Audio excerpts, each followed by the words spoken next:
गलवान घाटी घटना के बाद चीन और भारत में तनाव जारी है।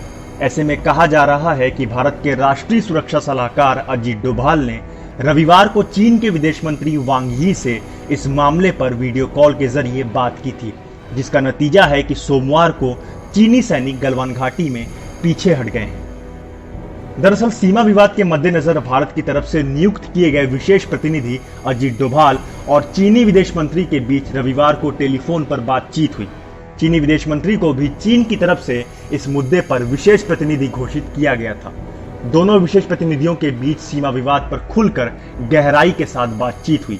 ये जानकारी भारत सरकार द्वारा जारी की गई विज्ञप्ति से मिली, जिसके बाद बातचीत में इस बात पर सहमति बनी कि भारत चीन वास्तविक नियंत्रण रेखा पर दोनों ही पक्ष अपनी सेनाएं पीछे लेंगे। सीमा पर शांति बनाए रखने की सबसे बड़ी प्राथमिकता इसे ही माना गया। बातचीत में यह भी तय किया गया कि वास्तविक नियंत्रण रेखा का सम्मान किया जाएगा और भविष्य में भी इस तरह की स्थितियां उत्पन्न न होने दी जाएं जिससे शांति को खतरा हो। साथ ही दोनों देशों ने सैन्य और राजनयिक स्तर पर बातचीत जारी करनी चाहिए, यह भी सहमति बनी। वहीं समाचार एजेंसी ANI ने सूत्रों के हवाले से जानकारी दी है कि NSA अजीत डोभाल और चीनी विदेश मंत्री वांग यी के बीच हुई यह बातचीत सौहार्दपूर्ण और दूरदर्शिता पर आधारित थी।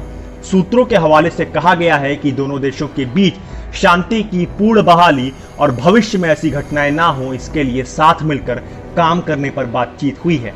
वहीं चीनी सरकार के मुखपत्र ग्लोबल टाइम्स ने चीनी विदेश मंत्रालय के प्रवक्ता का बयान प्रकाशित किया है। इसमें प्रवक्ता ने कहा है कि भारत और चीन के बीच 30 जून को ही तीसरी कमांडर स्तर पर वार्ता के बाद दोनों देश सीमावर्ती इलाकों में सैनिकों को पीछे करने और उनकी संख्या कम करने के लिए प्रभावी उपाय अपना रहे हैं।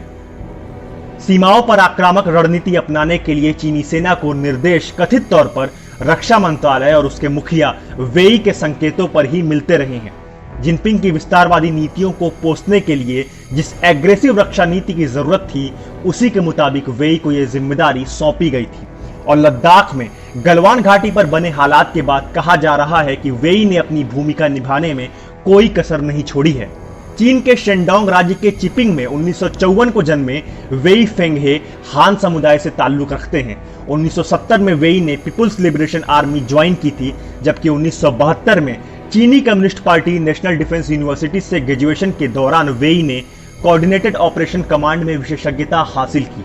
वर्तमान में वेई CPC की सेंट्रल समिति के सदस्य होने के साथ ही CPC के सेंट्रल मिलिट्री कमीशन और PRC के सेंट्रल मिलिट्री कमीशन के सदस्य भी हैं। इसके अलावा चीन के रक्षा मंत्री वेई स्टेट काउंसलर भी हैं और उन्हें जनरल की रैंक हासिल है।